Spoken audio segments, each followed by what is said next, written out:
आज की स्टोरी कर्तव्य। आदिल के अबू की तबीयत आज कुछ ज़्यादा ही खराब लग रही थी, इसलिए उसने आज खबरों के लिए फील्ड पर ना जाकर सरकारी अस्पताल के डॉक्टर वर्मा जी के मिलने अपने अब्बू को लेकर अस्पताल पहुंच गया था।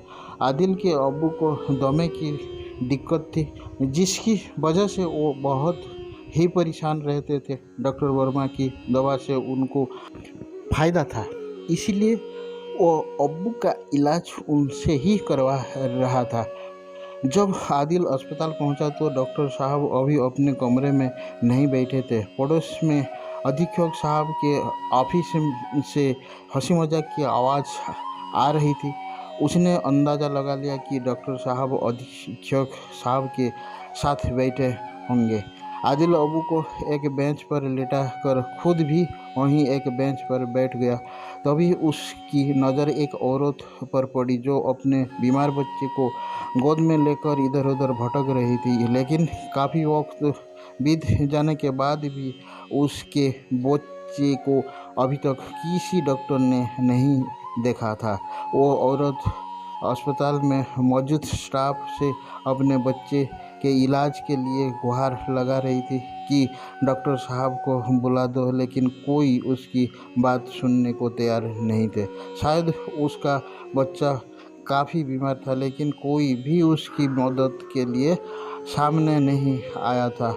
आदिल उस औरत को देखकर इतना तो समझ गया था कि वो काफ़ी गरीब है, वरना वो इस कदर परेशान नहीं हो रही होती। अगर वो पैसे वाली होती तो अभी तक बाहर के किसी प्राइवेट अस्पताल में जाकर अपने बच्चे को दिखा देती। जानते हैं सरकारी अस्पताल की हालत। सरकार सरकारी अस्पताल इसलिए खुलवा रही है कि गरीबों और बेबस का मुफ्त इलाज हो सके, लेकिन इन भ्रष्ट डॉक्टर के चलते सरकारी अस्पताल इनकी कमाई का अड्डा बन गया है, क्योंकि इनकी इंसानियत मर चुकी है और वो गरीबों का खून चूसने से भी बाज नहीं आते।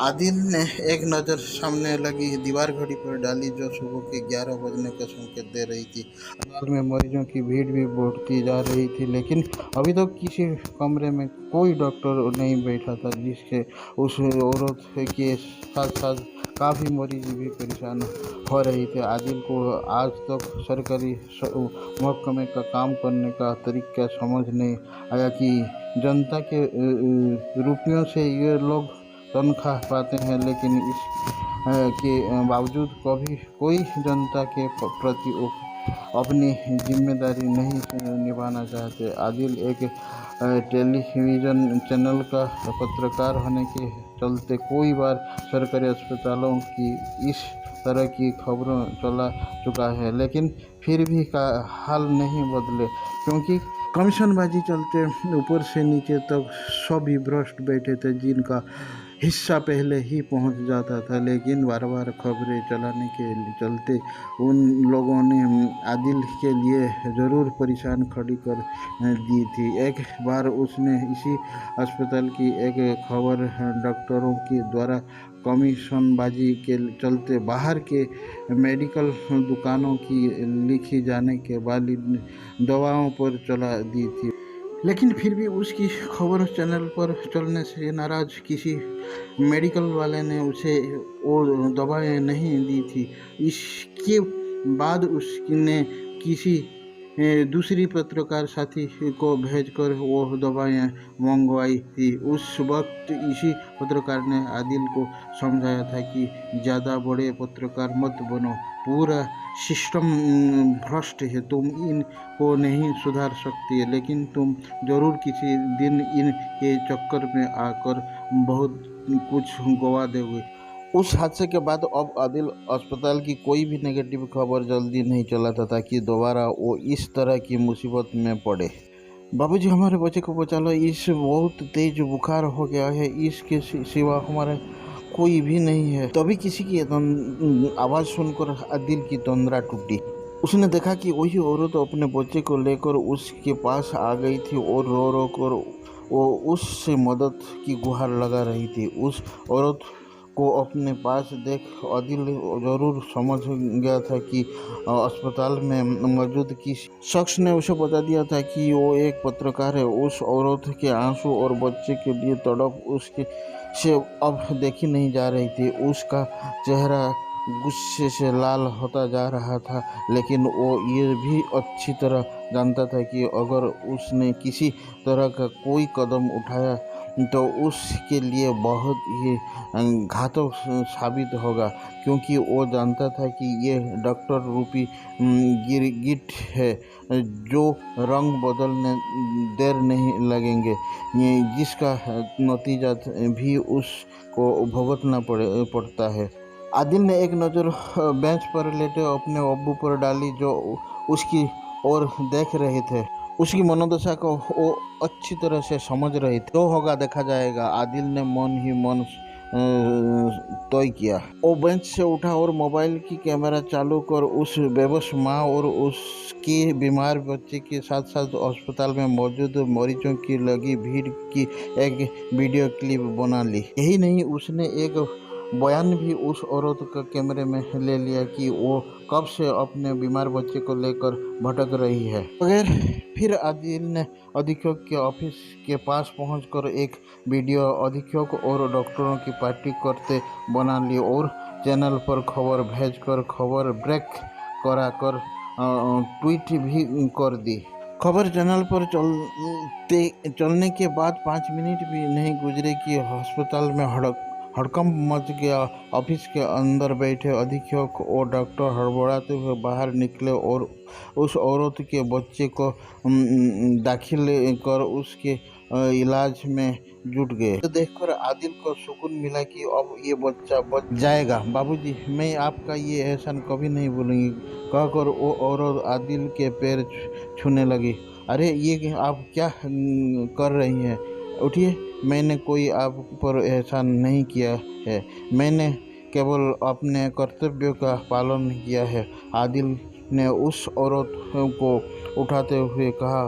तभी आदिल के अब्बू को दमे का अटैक पड़ गया और वो तड़पने लगे। ये देखकर उसने तुरंत अब्बू का इन्हेलर निकाल कर उसमें कैप्सूल लगाकर अब्बू के मुंह पर लगा दिया। अब्बू ने जोर से सांस खींचनी चाहिए, पर वो ऐसा नहीं कर सके। ये देखकर आदिल तुरंत डॉक्टर वर्मा को बुलाने पहुंच गया, जो किसी मरीज को देख रहे थे। उसने अब्बू का हाल बताकर चलने के लिए कहा, लेकिन उन्होंने थोड़ा वक्त लगने की बात कहकर बाद में आने के लिए बोल दिया। आदिल आपस अबू के पास आ गया, जो सांस न ले पाने के चलते काफ़ी परेशान हो गए थे। वो थोड़ी देर तक बैठा उनके सीने के सहलाता रहा।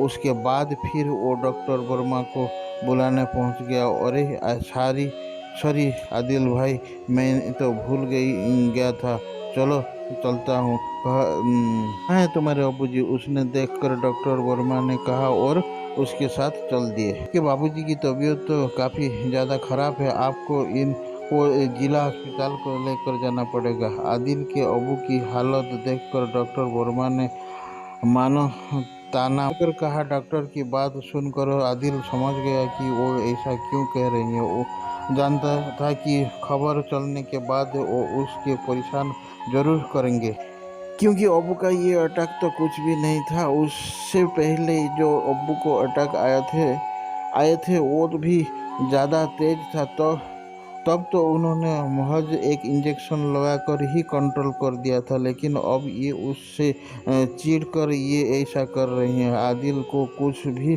समझ नहीं आ रहा था कि वो क्या करे, क्योंकि अब्बू की हालत यहाँ ले जाने वाली नहीं थी।